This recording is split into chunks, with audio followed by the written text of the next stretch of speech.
The whole country was stunned. No one could believe it. The image of a trash bag thrown on the side of the road in Orlando, Florida, shocked the whole United States. Discovered by a plumber, the bag contained the body of Caylee Anthony, a 2-year-old child who had been missing for a month. But what made the whole country unable to stop was the indifference of Caylee Anthony, Caylee's mother. For 31 days her child was missing. 31 days this mother was still partying, drinking beer, and did not call the police. Not a single tear, not a single sign of worry. When the police conducted an autopsy, they discovered blood stains on Casey's Pontiac, a strong smell of death, and especially chloroform in the car. They even found a blanket wrapped around the body and duct tape covering Caylee's mouth and nose. All of that evidence showed an undeniable truth. Caylee Anthony killed her daughter. So why would Caylee do this? For a very simple reason: freedom. Being a mother means no partying, no dancing, no having fun. For Caylee couldn't live the life she wanted. And that was the motive. On July 15th, 2008, Cindy Anthony called the police to report the disappearance of her niece, Caylee Anthony, who was only 2 years old. The name Caylee Anthony, Caylee's mother, immediately became the center of the investigation. But what the police and the family couldn't understand was how Caylee handled her daughter's disappearance. During the 31 days that Caylee disappeared, Caylee never called the police and continued to party, eat, and enjoy life. She showed no signs of worry or looking for her child. She lived a normal life, even posting happy pictures on social media, laughing, drinking beer, and participating in bikini competitions.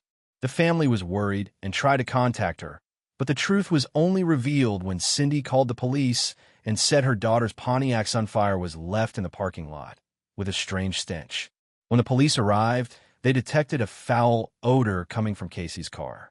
It was unlike any other smell they had ever smelled, and they quickly realized it could be the smell of death.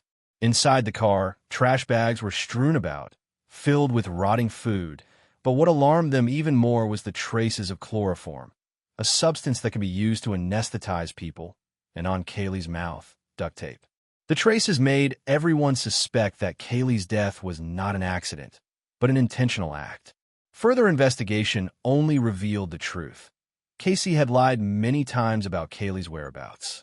When first questioned about Caylee's whereabouts, Caylee claimed that Zani the nanny, an imaginary nanny, was looking after her daughter. When police looked into Zani, they couldn't find anyone by that name, and later discovered that Zani was a fictional character that Caylee had made up. Caylee's claims became increasingly unbelievable. She also claimed that Caylee was staying with an old friend, but none of Caylee's family or friends had any information about this person. As Caylee continued to provide conflicting statements, police suspicions grew. But despite all the questions, Caylee remained calm. She continued to live a normal life, even attending parties and posting photos on social media while her daughter was missing. Her nonchalant attitude only added to the public's outrage. Not only was Caylee Anthony a mother who failed to report her daughter's disappearance to the police, but she was also apathetic, living as if nothing had happened while her daughter was gone. Her cheerful photos, which she posted repeatedly throughout the month, made people feel even more disgusted. Caylee's lies didn't stop there. She claimed that Zani had taken Caylee to a nearby park, but when police checked the surveillance footage from the park, they found that no one named Zani was present. Police suspected that Caylee had lied about more than just Caylee being with Zani. It seemed like everything she said was a series of lies, made up to cover up something terrible. By this time, the police had enough reason to start suspecting Caylee was responsible for her daughter's death. But as they continued to investigate, all they found only confirmed that Caylee Anthony was not just a normal mother, but a major suspect in this case. Her relationships, her conversations, and especially the garbage bags in her Pontiac seemed to be undeniable pieces of the case. And then, everything was revealed on December 11th, 2008, when Caylee's body was found near the Anthony family home, in a garbage bag thrown on the side of the road. The sight of Caylee's body in the garbage bag was a shock not only to the police, but to the entire nation. Discovered by a civilian, Caylee's body lay there, wrapped in a blanket, with duct tape over her mouth and nose. The body was decomposed, but enough to identify and confirm that it was the child the whole country was looking for. From that moment, Caylee Anthony became the focus of criticism and hatred from the public. The whole of America stopped breathing. An innocent child had been killed, and her mother showed no grief, did not call the police, and just lived her life while Caylee was missing. When Caylee's body was brought to the medical examiner's office, doctors quickly confirmed that she had been dead at least a week before her body was discovered.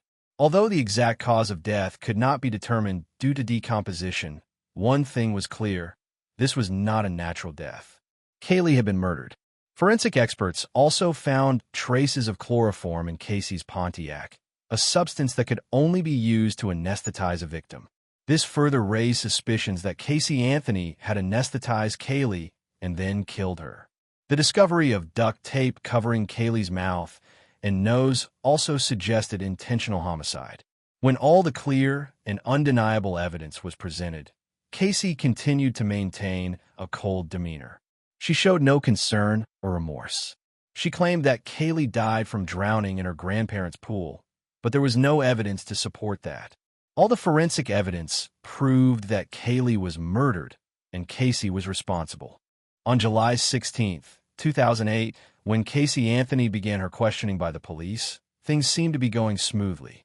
She remained calm, talking about Caylee's disappearance and how she had told a nanny named Zani the nanny that Zani had been looking after Caylee all this time. This was the first time Caylee had mentioned the name Zani. She described Zani as a very close, trusted friend who had helped her take care of Caylee for many years. She also emphasized that Zani had been looking after Caylee for a long time and that everything was fine. Surprisingly, when the police began their investigation, they found no information about Zani. None of Caylee's family or friends knew about this nanny. Not to mention, Caylee's statements about Zani were very contradictory. She was unable to pinpoint Zani's whereabouts, and when the police asked her for details about the nanny, she gave vague answers and refused to cooperate. The next day, the police continued to investigate Zani and could not find any clues about him. A few days later, Caylee changed her story again. She claimed that Zani was actually a friend of hers, and that Caylee had been dropped off at Zani's house on the day she went missing. However, when the police investigated Zani, there was no sign of her in the files, no one recognized her name, and especially no one in the Anthony family had any connection to a nanny named Zani. Caylee did not stop with making up lies about Zani. She continued to change the story about where Caylee had been during the 31 days she was missing. Initially, she said that Caylee was staying with Zani. She then changed her story and said that Caylee was staying with an old friend of hers, and when asked about this friend, she could not provide any details. Every time she was pressed for information, Caylee changed her story, and this made the investigators more and more skeptical of her testimony. Caylee's lies became more and more blatant. She continued to claim that Zani was a close friend, but when the police asked to see this friend, Caylee could not point out any clues about Zani. In fact, Zani did not exist. This was just a name Caylee made up to hide the truth about Caylee's disappearance. Not only that, she also avoided questions about why she did not report to the police sooner, why she did not worry about her daughter when she was missing. Matters became more complicated when Caylee continued to claim that Caylee had been kidnapped by a close friend of hers, a man named Zani. Caylee could not provide any information about this person, and when the police searched, they could not determine who Zani was. This made investigators begin to suspect that there was something wrong with Caylee's story. Not only had she lied about the nanny, but she had also made up a completely new story, trying to create a persona that no one could find. The police decided not to let the case go to waste and began to search for more evidence to clear up any suspicions. On July 17th, the police began to focus their investigation on Caylee's Pontiac Sunfire, which was the car Caylee had been driving during the time Caylee had been missing. When they opened the car door, they detected a strong foul odor coming from the trunk. The smell was extremely unpleasant, and the police immediately realized that it could be the smell of death. A distinct smell of a decomposing body. Trash bags were discovered in the trunk, and when examined, investigators found that they contained not only rotting food, but also traces of blood and a foreign substance. The foreign substance was later determined to be chloroform, an anesthetic. This made the investigators even more suspicious of Caylee. Chloroform is not something a normal person would find in a car. Caylee could not explain the presence of chloroform in his car. Investigators quickly realized that Caylee may have used chloroform to anesthetize Caylee, which further clarified the connection between Caylee's death and Caylee's constant lying. The police continued to search the car and discovered another blanket had been thrown into the trunk. The blanket had traces of blood on it, and upon closer inspection, they found traces consistent with having been used to wrap Caylee. Duct tape was also found, placed around Caylee's mouth and nose, making it clear that Caylee's death was not an accident, but a deliberate act. An act done with the intent to cause her death, without the mother showing any remorse. It was now clearer than ever. Caylee Anthony was not just a bad mother. She was a murderer. Her lies had not saved the situation. Caylee was dead, and her death was the result of a deliberate act.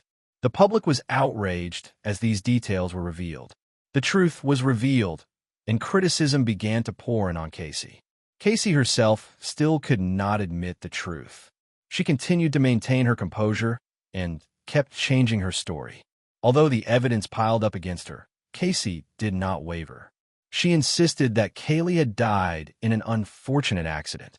But on December 11, 2008, Roy Kronk, a plumber, was walking along Suburban Drive in Orlando, Florida. As he walked through the reeds, something caught his eye, causing him to stop and walk closer. A black garbage bag, lying strangely in the reeds, was the first thing he noticed. The strong stench from the bag made him squint and sniff, but he didn't think anything serious until he opened the bag. What he saw stopped him in his tracks. Inside the bag was a small, barely intact body wrapped in a blanket. The child's long hair decomposed, but enough was left to identify it as a child. Realizing that what he had discovered could be related to Caylee Anthony's disappearance, Kronk immediately called 911. Alarm bells went off in his head as he thought about the dire situation he could find himself in. However, when the police arrived, they confirmed that it was indeed Caylee's body. Immediately, the police cordoned off the scene and began the autopsy. Caylee's body was taken to the medical examiner's office, but the first look from the forensic experts showed that what they were about to do was extremely complicated. The sight of Caylee's body in a garbage bag seemed to shock the entire country. From that moment on, the case became more heartbreaking than ever. A 2-year-old child, loved and cared for by her mother, was now brutally murdered and left in a garbage bag on the side of the road, like a discarded item. The people around the area were shocked and could not imagine such a terrible incident happening right in their community.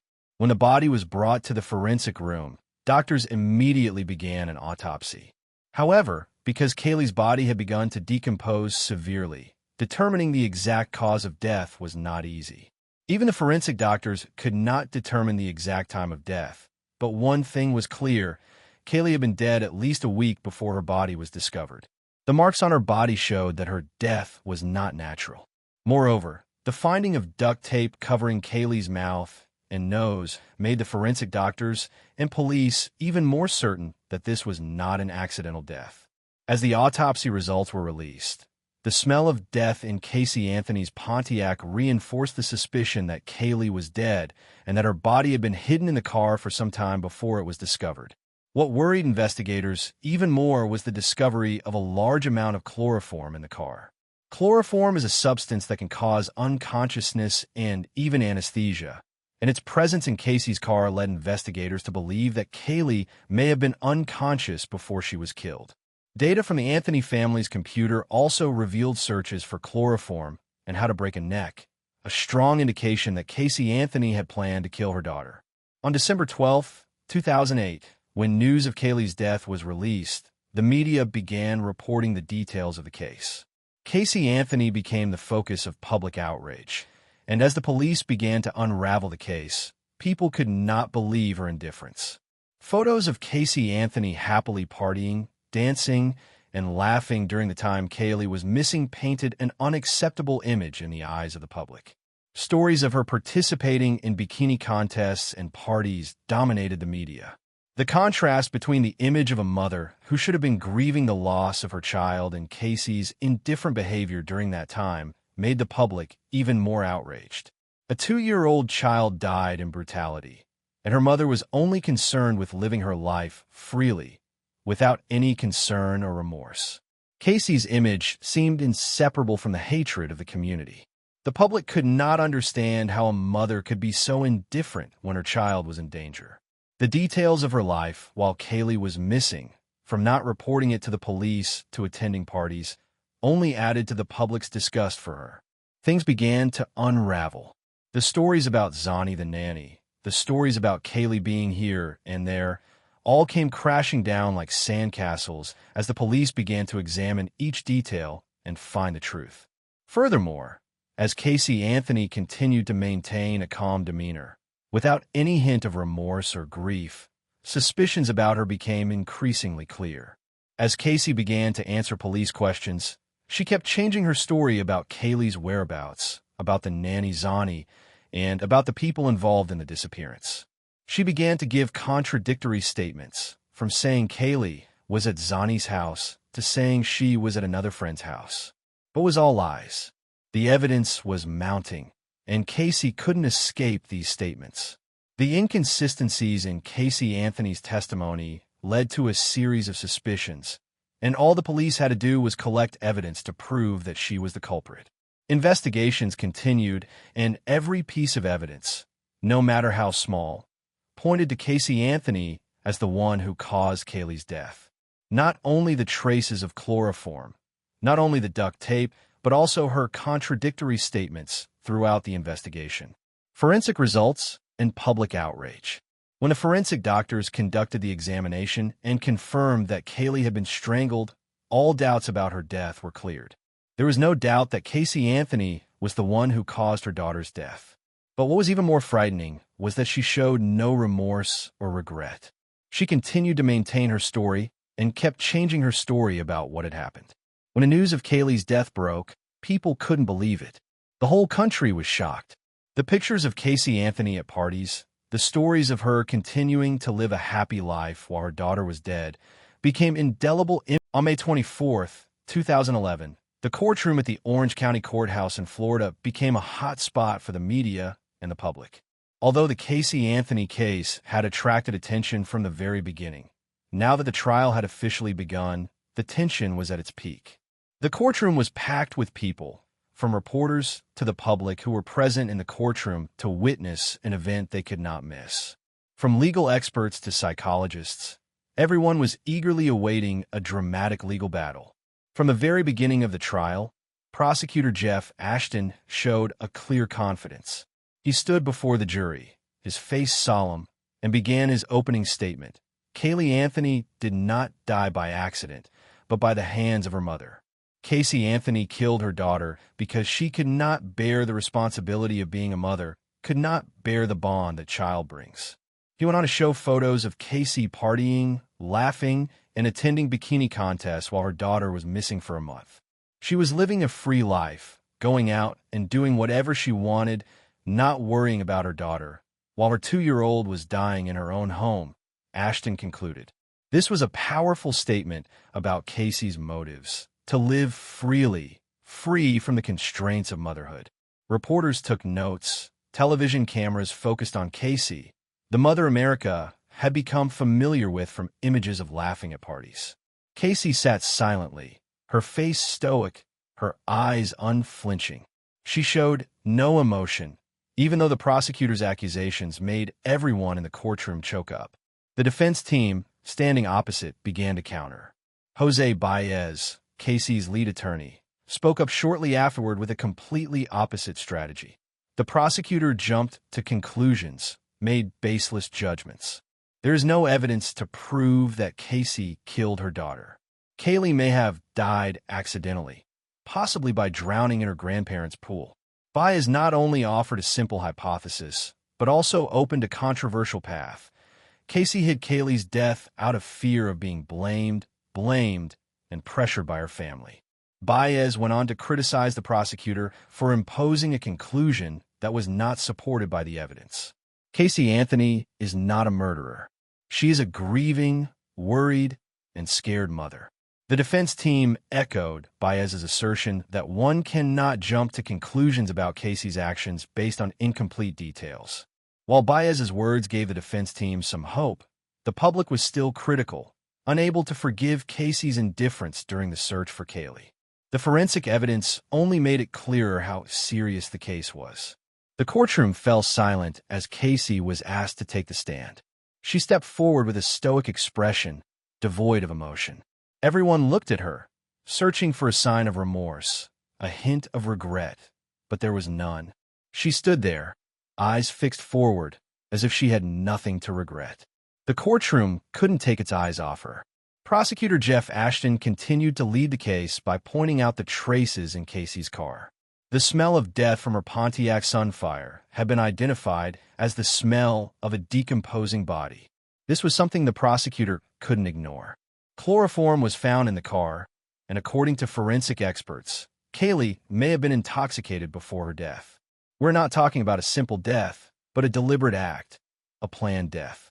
In addition, the Anthony family's computer searches also shed light on many things. Searches for chloroform and neck breaking clearly show that Caylee had actively prepared for this act. We cannot ignore this data. This is evidence of her brutality and that she planned Caylee's death, the prosecutor said. The public closely followed every detail of the trial. Television programs such as HLN and CNN continuously broadcast live, and commentators discussed the case nonstop. People could see how Caylee showed no signs of pain or remorse. And this was the reason why she became a symbol of indifference in the eyes of the public. Images of her at parties, dancing and drinking beer were the complete opposite of what a mother should do when her child is missing. People also began to criticize the incompetence of the legal system when the testimony and evidence could not lead to a clear conclusion about Caylee's death. The whole of America could not understand why a mother could do such a thing to her child, and why the legal system allowed such indifference. Casey's trial continued to drag on. After several days of trial, witnesses continued to be called to testify. Casey's friends were also called to give information. They all confirmed that Caylee was a very easy liar, that she had no strong emotional connection with Caylee, and that she did not even take responsibility for her own daughter. Some friends also recounted that Caylee frequently threw parties, went out, and had a lifestyle that did not resemble that of a busy mother with a young child. This further clarified the picture of an unfeeling mother, and not a mother who was grieving over the loss of her child. But the defense team did not back down. They criticized the prosecutor for turning the case into a moral debate, instead of focusing on finding the truth. They asserted that Caylee was not a murderer, but a mother who was suffering too much psychological pain. Caylee was just a young girl, inexperienced, and she was under a lot of pressure, Baez said. He defended Caylee as a victim of circumstance, arguing that her actions were motivated by deception to protect herself, not by malice. The trial continued to be tense. The prosecutor argued that Caylee Anthony should be held responsible for her daughter's death, while the defense attorney repeatedly appealed for leniency because of the psychological difficulties Caylee had gone through. Each side had its own arguments, and while the public July 5, 2011 was the day the eyes of the entire United States were focused on the Orange County, Florida courthouse.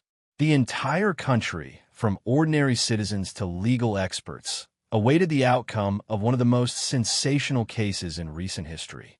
Caylee Anthony, the mother accused of killing her own daughter, had been on trial for the past 6 weeks, with all the details and evidence indisputable, from the smell of death in the car, to traces of chloroform, to the duct tape around Caylee's mouth and nose. Yet, when the judge announced the verdict that day, it shook the entire courtroom and even the world. Caylee Anthony, the mother the public had watched for over 3 years, was officially found not guilty of first-degree murder, manslaughter, and child abuse. The courtroom fell silent, followed by a cacophony of reactions inside and outside the courthouse. Caylee, a mother accused of murdering her daughter, was acquitted. Caylee, an innocent girl, died tragically, but Caylee Anthony was not convicted. The entire country was stunned, unable to believe what they had just witnessed. While Casey hugged her lawyer, Jose Baez, a strange feeling spread in the air, as if the verdict could not be real. The public could not accept this. Those present in the courtroom, those who were watching the trial on television, all felt like a betrayal of justice. While Caylee Anthony, a child that everyone loved and sympathized with, was not given justice, Casey was still able to walk out of the courtroom as an innocent person. America could not understand how a mother could kill her daughter and be acquitted so easily. Everyone expected a different outcome, but in the end, they received a shock that no one could have imagined. Immediately after the verdict, Nancy Grace, one of the most popular hosts on HLN, could not contain her anger. Caylee Anthony is a murderer. She killed her daughter, and now she is free, she said on a live show. Nancy Grace continued to criticize the verdict, asserting that Caylee did not get the justice she deserved. Commentators and crime experts on television programs were constantly debating the verdict. People could not believe what had happened. Caylee Anthony had been acquitted of murder, and those demanding justice for Caylee, felt like they had lost faith in the legal system. Outside the courthouse, people were outraged. Thousands of people took to the streets to protest, holding signs that read "Justice for Caylee." Boos were heard everywhere. People could not bear the fact that Casey was found not guilty. George Anthony and Cindy Anthony, Casey's parents, were at a loss. They had lost Caylee, and now they felt they had lost their daughter. While Caylee was dead, they had to watch Casey, whom they loved but were deeply hurt by what she had done, walk free.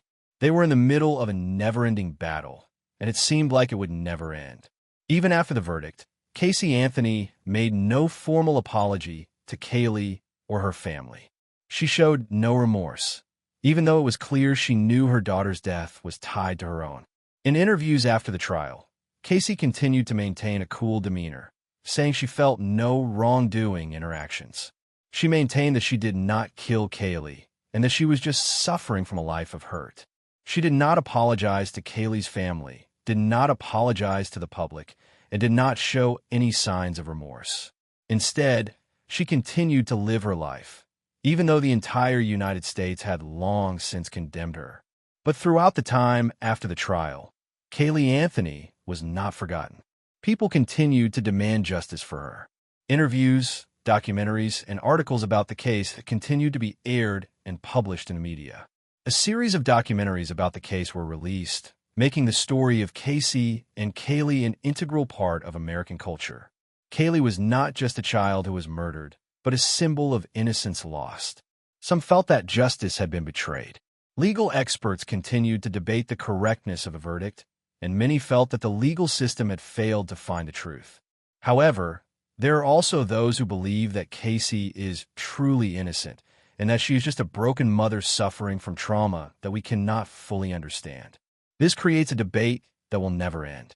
In 2013, Caylee Anthony appeared in an interview with the Today Show, and she said she will never forget Caylee, but she also insisted that she was not the killer. "I live with the shadow of this case every day," she said. "I know that I will never be able to go back to normal life." She continues to receive criticism from the public and faces threats from groups demanding justice for Caylee. But she also said that she no longer knows what to do with her life after being tried and found not guilty. The complexity of the story, with its conflicts between legal justice and public outrage, has yet to be resolved. With these developments, the Caylee Anthony case can be said to be an unsolved case. Although Caylee Anthony was found not guilty, questions remain, and justice may never be served in the way the public wants. Caylee remains an innocent victim, while Casey continues to live her life under the angry and suspicious gaze of society. Although she has been released, is she truly forgiven? Or is she just another escapee who will never be forgotten? Caylee Anthony Case. The Courtroom Drama Unfolds, True Crime Documentary, Part 4, continues to delve into the tension in the courtroom as all the evidence and testimony finally come to light. The truth will be revealed. Why was Caylee Anthony tried in a case with no clear answer? Don't miss Part 4 of this documentary series to continue following the Caylee Anthony case and learn more about the untold details of this legendary trial.